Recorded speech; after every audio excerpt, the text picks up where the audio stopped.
Hi friends, welcome back to my channel. நம்ம channel first time பார்க்குறீங்க, மறக்காம channel subscribe பண்ணுங்கள். பக்கத்துக்கு பெல் ஐக்கானை ப்ரெஸ் பண்ணிவிடுங்க. வீடியோ ஸ்கிப் பண்ண பார்க்க நிறைய பேர் சப்ஸ்கிரைப் பண்ண பார்க்குறீங்க. ப்ளீஸ் சப்ஸ்கிரைப் பண்ணிட்டு பாருங்கள். இன்றைக்கி நம்ம வீட்டில் வந்து இன்கம் மீன் வறுவல் தான். ஸோ சண்டே வந்து ஆல்ரெடி வந்து எல்லா வீட்டு வேலையும் நான் வந்து முடிச்சுட்டு நான் சாப்பிட்டுட்டு உட்காந்து நான் வந்து 10 மணிக்கு உட்காந்து ஸ்டடி கண்டினியூ பண்ணலாம் அப்படின்னு சொல்லிட்டு ஃபோனை நான் வந்து அப்போ தான் ஆன் பண்ணேன். நெட்டை அப்போ தான் ஆன் பண்ணுவேன் எப்பொழுதுமே மார்னிங்.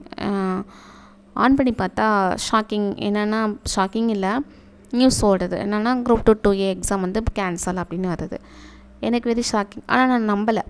என்னடா அது டிஎன்பிஎஸ்சி ஹிஸ்ட்ரியில் இது மாதிரி எக்ஸாமை கேன்சல் பண்ண மாட்டாங்களே, ஒரு வேளை வதந்தியாக இருக்கும் அப்படின்னு நினச்சிட்டு நான் விட்டுட்டேன். ஆனால் ஓப்பன் பண்ணி பார்த்தா எல்லா நியூஸ் சேனல் பிரேக்கிங் நியூஸில் எல்லாமே இதான் போயிட்டுருக்கு. என்னென்னு பார்த்தா ஸ்டூடெண்ட்ஸ் வந்து ஸ்ட்ரைக் பண்ணிகிட்ருக்காங்க. என்ன ரீசன்னா hall ticket issue, technical issue அப்படின்னு சொல்கிறாங்க. ஹால் டிக்கெட் இஷ்யூனா எக்ஸாம் சென்ட்ரு நமக்கு அலாட்மெண்ட் பண்ணியிருக்காங்க, அங்கே போய் பார்த்தா நமக்கான அலாட்மெண்ட் அங்கே இல்லவே இல்லை, ரிஜிஸ்ட்ரேஷனும் இல்லை. எப்படி எக்ஸாம் எழுத முடியும்? ஒருத்தவங்க 2 பேர் இல்லை, ஒரு 900 பேர் வந்து நின்றுட்டு எனக்கு வந்து சென்டர் இல்லைன்னு சொன்னப்போ என்ன பண்ணுவாங்க அந்த இடத்துல? நானாக போய் ஒரு எக்ஸாம் சென்டருக்கு போகிறேன், எனக்கு ரிஜிஸ்ட்ரேஷன் நம்பர் இதான் என் சென்டர்னு நினச்சி நான் எடுத்துகிட்டு போகிறேன். அத்தனை எக்ஸாம் அட்டன் பண்ணியிருக்கேன். போய் நிற்கிறப்ப எனக்கு அந்த இடம் இல்லைன்னு சொன்னப்போ நான் என்ன பண்ணுவேன்? அழுவேன் தான். அதான் நடந்திருக்கும். அன்றைக்கி அத்தனை பேர் உட்காந்து எவ்வளோ அழுதுருப்பாங்களோ, கஷ்டப்பட்டுருப்பாங்க. ஸோ எங்கள் லைஃப் அவங்களுக்கு வந்து ஒரு ப்ளே கிரவுண்ட் மாதிரி ஆயிடுச்சான்னு தெரில என்னென்னு. ஏன்னா ஹார்ட் ஒர்க்கு, டே நைட்டாக ஹார்ட் ஒர்க் பண்ணி ஸ்ட்ரெஸ் சீரியஸ் போட்டு நிறையா வந்து ஃபேமிலி சுச்சுவேஷன் அவ்வளோ இருக்கும். இதுதான் உனக்கு லாஸ்ட் சான்ஸு, இதுதான் நீ லாஸ்ட் இதுதான் உனக்கு எக்ஸாம், இதுதான் லைஃபு, இதில் பாஸ் பண்ணால் தான் உனக்கு அப்படின்னு சொல்லி அத்தனை பேர் வந்திருப்பாங்க. அதே மாதிரி போன வருஷம் பார்டரில் போனவங்க நிறைய பேர் இருப்பாங்க. இந்த வாட்டி நம்ம கண்டிப்பாக பிடிக்கணும் அப்படின்னு நினச்சிட்டு இதான் நமக்கு வந்து லாஸ்ட் சான்ஸுக்கு அத்தனை பேர் வந்திருப்பாங்க. அவங்க அப்புறம் வந்து இதுக்காக செலவு பண்ணிட்டு வந்து வேறு இடத்துலேருந்து இங்கே வந்து எக்ஸாம் எழுத வந்திருப்பாங்க. ஸோ இவங்கெல்லாம் என்ன பண்ணுறது, என்ன நினச்சி அவங்களாம் வந்து எப்படி இருந்திருப்பாங்க? ஏன்னா நானும் அந்த சூழ்நிலை தானே இருக்கும்.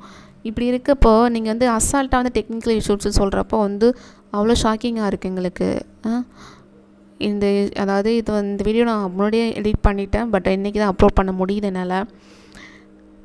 இது வந்து வெரி ஷாக்கிங்காக இருக்குது. அவ்வளோ கஷ்டப்பட்டு ஹார்ட் ஒர்க் பண்ணி படிக்கிறவங்க எங்களுக்கு அதுதான் லைஃப். அன்றைக்கி தான் போய் எக்ஸாம் எழுத போகிறோம், இதாண்டா அப்படின்னு நினச்சிட்டு போனால் நீங்கள் அசால்ட்டாக வந்து டெக்னிக்கல் இஷ்யூ அப்படின்னு சொல்லிடுறீங்க. அதர் டிஸ்ட்ரிக்ட்லாம் எழுதிட்டு இருந்தாங்க 1 hour 2 மணி நேரம். சில பேர் வந்து எக்ஸாம் கேன்சல் சொன்னால் நம்பாமல் ஃபுல்லாகவே எக்ஸாம் எழுதுகிறவங்களும் இருந்திருக்காங்க. பட் கொஸ்டின் பேப்பர் எழுதினவங்க கொஸ்டின் பேப்பர் ஈஸி மாடினேட்டர் அப்படின்னு சொல்லியிருக்காங்க. என்ன பண்ணுறது? இப்படிலாம் வந்து இந்த மாதிரிலாம் இருக்கக்கூடாது. அசால்ட்டாக இவ்வளோ கேர்லெஸ்ஸாக இருக்கக்கூடாது. இதுக்காகவே நாங்கள் வந்து 3 வருஷம் 4 வருஷம் ப்ரிப்பரேஷன் பண்ணிகிட்ருக்கவங்களும் இருக்காங்க. 1 வருஷம் 2 வருஷம் இல்லை, 4 வருஷம் 5 வருஷம் இருக்கவங்க இருக்காங்க. ஸோ இப்படிலாம் நீங்கள் வந்து விளையாடக்கூடாது எங்கள் லைஃப்பில், ஓகேவா? கம்பேக், நம்ம திரும்பி வருவோம். இதுக்கான ப்ரிப்ரேஷன் திரும்பி போடுவாங்க. ஸோ அகைன் எக்ஸாம் எப்போ இனிமேல் எப்படி தெரில, அது எப்படி கொண்டு வராங்கன்னு தெரில. ஸோ நம்மளோட ஹார்ட் ஒர்க் நம்ம போட்டுட்ருப்போம்.